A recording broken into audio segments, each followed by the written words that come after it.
Alright, everyone. I asked you to vote on whether you wanted me to do the funny side of Reddit. And most of you said yes. So, with that said, let's jump into Prorevenge.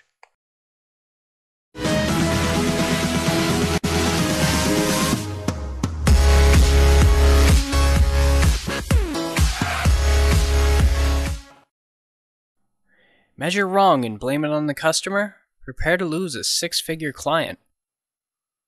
Hi everyone. This isn't my Prorevenge, but my builders from about 15 years ago when they were building my house. The architect for our house insisted on sash windows, and the only maintenance-free sash windows that were available in my country at the time were only available from one manufacturer. Now, this manufacturer had a very stuck-up and slippery sales rep, who insisted on doing all the measurements himself, including the custom bay window.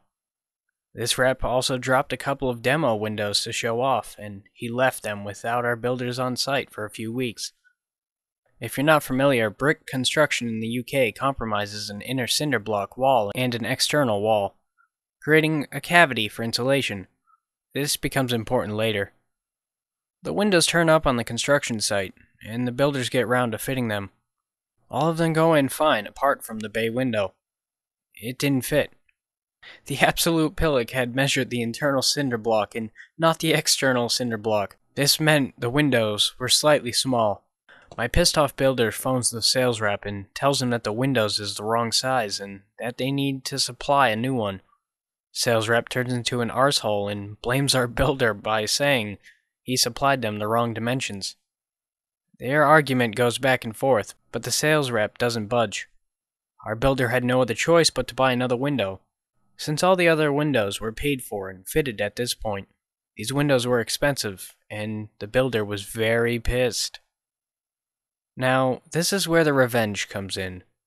At this point, the sales rep still hadn't collected his demo window, and our builder wanted revenge on this slimy sales rep. Our builder gets some silicone bathroom sealant, opens the demo windows, and fills the seams full of stuff. Then, closing the window, basically gluing this window shut. The sales rep eventually collects the demo window so he can show off a potential client. One of the selling points of these windows were that you could open them with one finger. So now imagine sales rep in front of a potential customer failing to open this window with one finger. Now imagine the sales rep trying to open the window with all his strength and it's still not opening. Karma served. Pissed off sales rep eventually works out that the builder sealed the window shut. He then rings our builders screaming at them, going on about how he just lost a £450,000 contract to supply the windows to a new building development. The builders were at this point in hysterics and the butthurt sales rep threatens to sue them. They never got another word off the sales rep in the end. Moral of the story is, own up to your mistakes. Shitty sales rep gets wrong size of windows and blames it on our builders. Builders glue demo windows shut, making sales rep lose six-figure contract. Now, I can just imagine him presenting it. You're gonna love our windows. They open with one finger. Why the f isn't this thing opening? I'm so sorry. I swear it should open. And just trying to rip open the window. That would be priceless. I can imagine the customers would probably get irritated and just walk out. But, I mean, he totally deserved it. I don't know. Comment below on your opinion. My girlfriend cheated on me just before my birthday, and I calmly waited for revenge. So I've been with this girl for nearly 2 years, and she's always checked my phone and always acted a little crazy. Anytime I talk to any females, or even related to school stuff. I love her, and she was great in most other ways. I legitimately planned on marrying her once I graduated college. I'm not a super jealous person, but I'm obviously not okay with her getting with other guys. I trusted her and pretty much cut out interaction with other girls for her. Long story short, one morning I got out of bed for work and her phone was ringing, silently. I didn't think much of it. Wrong number, probably. I came back from the shower and she had a few texts from the same number. I opened up her phone and saw 4 messages, including, "Damn, I miss your body, Janessa. When can we do it again?" I was instantly furious, but I played it cool and left for work without saying a word. The next morning, lo and behold, the texts and calls were deleted, so I knew something had happened. I had my suspicions before this, and this was the last straw. I took a day to think about revenge, and I figured the best thing to do was to wait a week for my birthday and see what happened. I was probably a little hostile in this time, but I tried to be cool until my birthday. I knew she was planning on buying me the newest iPhone, and mine was broken at the moment, and I was still using the 6. So what I did, I waited until my birthday, got my iPhone 10, and the next day I sent her pictures I'd taken of her cheating, and said I wanted her out and thanks for the phone. She initially tried denying it, and then apologizing, and then blaming me, and calling me a total and I never responded. Now, this is almost like r/nice girls in a bit of a way, because she instantly turned around and started blaming him for it, when she was the one that was cheating in the fucking first place. People like this are just what the fuck. I mean, seriously though, he totally deserved that phone. So, you know what? Good on him. Scam me for $100. Lose 2 years of work. So a bit of information before I start this post. I'm part of an online marketplace where you can buy and sell digital goods, ranging from game accounts, gift cards, in-game items, basically whatever you can think of. I used to make a large profit off reselling gift cards, buying them off this website and reselling on others. So, it's a pretty average day. I woke up, got on my computer, and had someone add me on Discord to sell me a $100 iTunes gift card. The guy wasn't well known on the marketplace, but he had a YouTube channel attached to his Discord that had over 10,000 subs. His first videos were around 2 years before. I could tell that this guy had invested a lot into his channel, so I figured he wouldn't scam me. So, foolishly, I went first. I sent him the $100 via PayPal. He proceeded to block me and deleted the messages, not knowing that I always screenshot conversations. I always had screenshots of his Discord profile and his attached YouTube channel. I was pissed, to say the least. So I commented on the scammer's YouTube video asking why he scammed.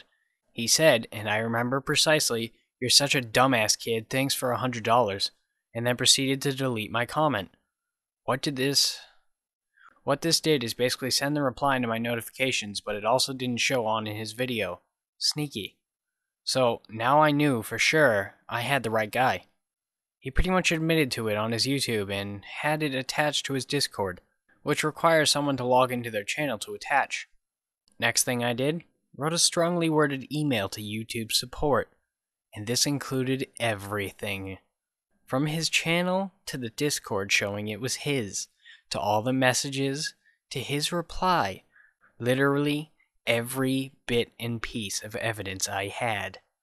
I didn't really know if they could do anything about it, because I wasn't aware of YouTube's policies, but it actually ended up working. YouTube, with all the proof they could need, actually terminated his channel. Fast forward about a week or two after I notice his channel is terminated, he unblocks me and sends a friend request on Discord. You can guess what I did. Declined. Never talked to him since, and to this day he's still terminated. Scam me for $100, lose 2 years of work. That's Prorevenge. What an absolute savage, but I mean, he was in the right. I mean, you don't just go off and fuck somebody over and scam them out of free money. I mean, you're just a prick at that point. Maybe you should have been a bit smarter about it, but at the same time, that's just wrong. Annoying neighbor. AN stands for annoying neighbor, MB Melbourne water guy. So, just for a bit of context, my mom and dad own a plant nursery. From what I was told, our AN was a retired lawyer with too much time on his hands, and he lived just down the hill from us and owned a dam as well. So let's get into this, for it is long. I can see that. So, this happened a few years ago, when I was in year 11 of my high school, in mid-autumn. Keep in mind this is Australia, so it is bloody dry.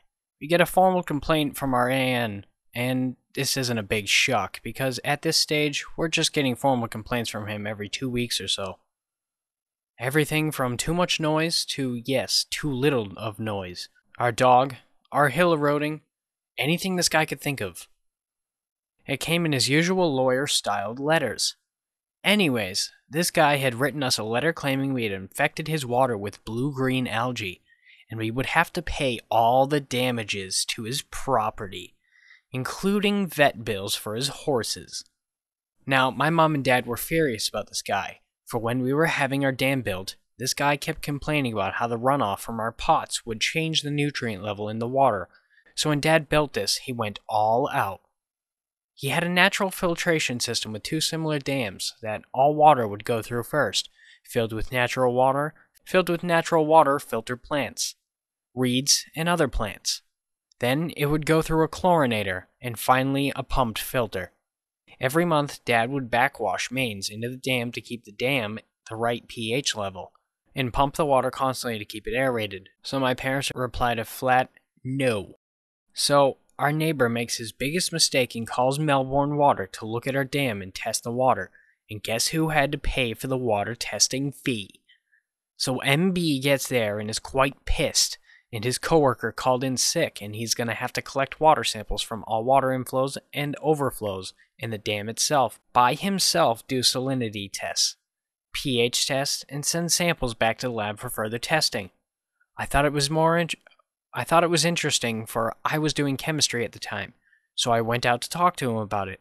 He looks at our setup, and to say the least, he was pretty impressed.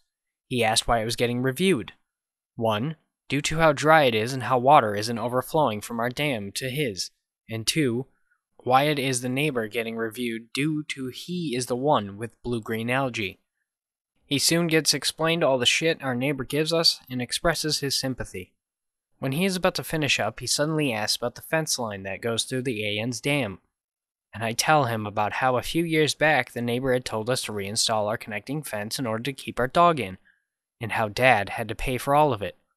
Dad was pissed and decided to review our property border and didn't give up a centimeter of land to this guy, even if it went through his dam.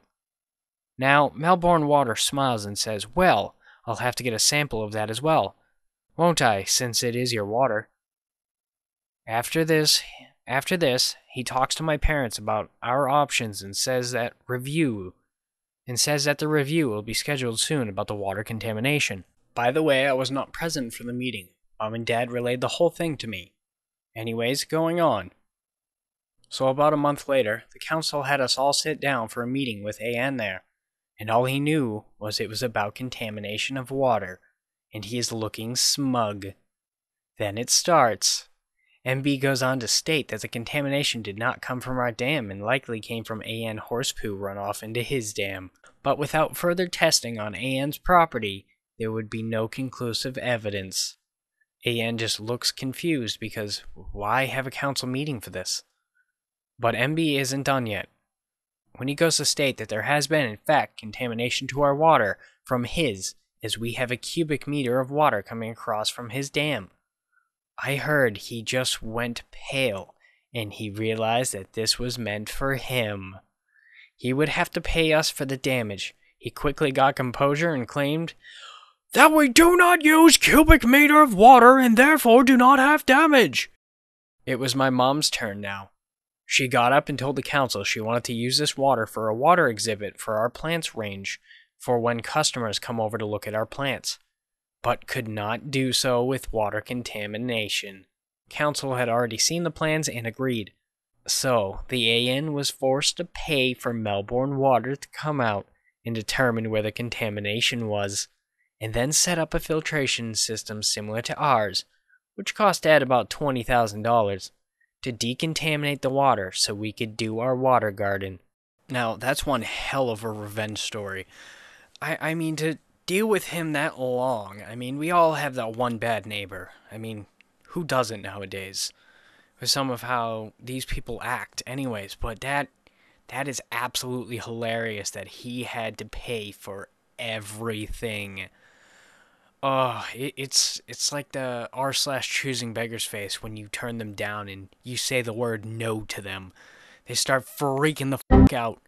That was basically him, and that had to be priceless. Alright, guys, if you like that, let me know down in the comments. If not, you can let me do anything I could do better. If you did like this, go to the community section of my channel and please vote on what you want next week for videos. It would be much appreciated. Thank you so much and have a great night.